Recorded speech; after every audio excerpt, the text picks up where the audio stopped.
നമസ്കാരം. Raf talk ഫുട്ബോളിലേക്ക് അവർക്കും സ്വാഗതം. വേൾഡ് കപ്പിന് മുന്നോടിയായിട്ടുള്ള ഫ്രണ്ട്ലി മത്സരത്തിൽ ബ്രസീൽ പരാമയെ 2-6 ഗോളുകൾക്ക് പരാജയപ്പെടുത്തിയപ്പോൾ കളിയുടെ ആദ്യ പകുതിയിൽ ബ്രസീലിൻ്റെ ഗോൾ വല കാത്തത് ആലിസൺ ബെക്കറായിരുന്നു.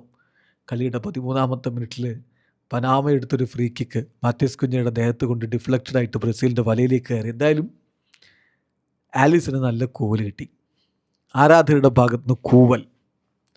ആലിസൺ ഇപ്പോൾ അതിനോട് പ്രതികരിച്ചിരിക്കുകയാണ്. അദ്ദേഹം പറയുന്നു, ഗോൾ കീപ്പറുടെ ജീവിതം ഇങ്ങനെയാണ്, കൂവലും കാര്യങ്ങളൊക്കെ ഉണ്ടാവും. അപ്പോൾ നിങ്ങളെ കുറ്റപ്പെടുത്തേണ്ട കാര്യങ്ങളൊന്നും ചെയ്തില്ലെങ്കിലും നിങ്ങൾ കുറ്റവാളിയാണ്. അങ്ങനെയാണ് കാര്യങ്ങൾ. ബ്രസീലിൽ ഒരു ചൊല്ലുണ്ടല്ലോ, bad luck belongs to the goalkeeper എന്ന്. അങ്ങനെയാണ് ഇവിടെ. അപ്പോൾ നമ്മളൊരു ഗോൾ കൺസിഡർ ചെയ്താൽ എല്ലായ്പ്പോഴും അത് ഗോൾ കീപ്പറുടെ ഫോൾട്ടാണ് എന്ന രൂപത്തിലാണ് വിലയിരുത്തപ്പെടുക. അതെന്ത് സംഭവിച്ചു എന്ന് ആരും നോക്കാറില്ല. ഒരു ഗോൾ കീപ്പറുടെ മൊത്തം കരിയറും ഇങ്ങനെയൊക്കെ തന്നെയാണ്.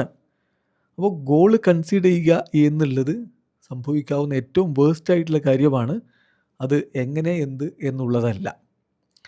ഞങ്ങൾ സഫർ ചെയ്തു എന്ന് പറഞ്ഞാൽ, ഗോൾ കൺസീഡ് ചെയ്തു എന്ന് പറഞ്ഞാൽ അത് ഒരു ഗ്രൂപ്പ് എന്ന നിലയിൽ ഒരുമിച്ചുള്ള മിസ്റ്റേക്കാണ്.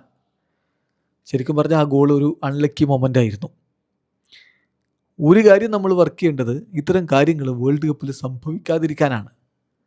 പക്ഷെ ഒരു ഗെയിമിൽ ഇങ്ങനെയുള്ള മിസ്റ്റേക്കുകളും കാര്യങ്ങളൊക്കെ വരുമ്പോൾ അതിനെക്കുറിച്ച് തന്നെ അങ്ങനെ ചിന്തിച്ചിരിക്കാൻ പറ്റില്ല.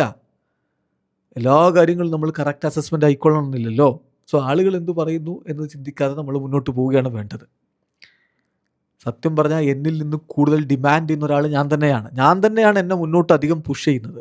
മറ്റാർക്കും അതിന് കഴിയില്ല. പക്ഷേ എല്ലായ്പ്പോഴും ഗ്രൂപ്പിന്, ടീമിന് ഞാൻ മികച്ച രൂപത്തിൽ ചെയ്യേണ്ടതുണ്ട്. അതാണ് എൻ്റെ കൺസേൺ.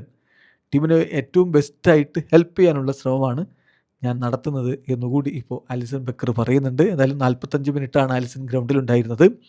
അദ്ദേഹം 12 പാസുകൾ കൊടുത്തു. അതിൽ 10 കൃത്യമായിട്ട് ലക്ഷ്യത്തിലേക്ക് എത്തി.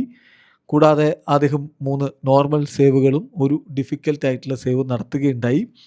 സോ പിന്നീട് അദ്ദേഹത്തെ പിൻവലിച്ചുകൊണ്ട് അടുത്ത ഗോൾ കീപ്പർ എഡേഴ്സനെ കോച്ച് കളിക്കളത്തിലേക്ക് വിടുകയായിരുന്നു. ആഞ്ചലോട്ടി ഈ കളിയിൽ 10 താരങ്ങളെയും സബ്സ്റ്റിറ്റ്യൂട്ട് ചെയ്യുന്ന കാഴ്ച നമ്മൾ കണ്ടു. ലിയോ പെരേര മാത്രമാണ് കളി തുടർന്നത്. എന്തായാലും ബ്രസീലിനെ സംബന്ധിച്ചിടത്തോളം ആലിസൻ്റെ ഫിറ്റ്നസ് ഇമ്പോർട്ടൻ്റ് ആണ്. ആലിസൺ പരിക്കേറ്റ് കളിക്കളത്തിന് പുറത്തായിരുന്നല്ലോ കുറച്ച് കാലം. അതിൽ നിന്ന് അദ്ദേഹം തിരികെ വരുന്നേ ഉള്ളൂ. അതിനെക്കുറിച്ച് അദ്ദേഹം പറഞ്ഞു, ഐ ഫീൽ റിയലി ഗുഡ്. തീർച്ചയായിട്ടും ഞാൻ കുറേ കാലമായിട്ടൊക്കെ പുറത്തൊക്കെ ഇരിക്കുകയായിരുന്നല്ലോ.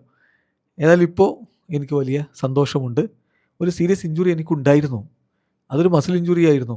പക്ഷേ 100% വേൾഡ് കപ്പിൽ മികച്ച പ്രകടനം നടത്തണമെന്ന രൂപത്തിലാണ് ഞാൻ പ്രിപ്പറേഷൻസ് ഒക്കെ നടത്തി വന്നത്. ഫിസിക്കലി 100% ആണിപ്പോൾ. ഏറ്റവും ഇമ്പോർട്ടൻ്റ് ആയിട്ടുള്ള കാര്യം എന്ന് പറഞ്ഞാൽ കഴിയാവുന്നത്ര ഗെയിമുകൾ കളിക്കുക എന്നുള്ളതാണ്. ഏതായാലും കാര്യങ്ങൾ നമുക്ക് മുന്നോട്ട് കൊണ്ടുപോകാൻ കഴിയും. നല്ല വിധത്തിൽ മുന്നോട്ട് പോകാൻ പറ്റുമെന്ന പ്രതീക്ഷയുണ്ട് എന്നുകൂടി ആലിസൺ ബെക്കർ പറയുന്നു. ഏതായാലും അടുത്ത മത്സരം ജൂൺ 6 ഈജിപ്തിനെതിരെയാണ്.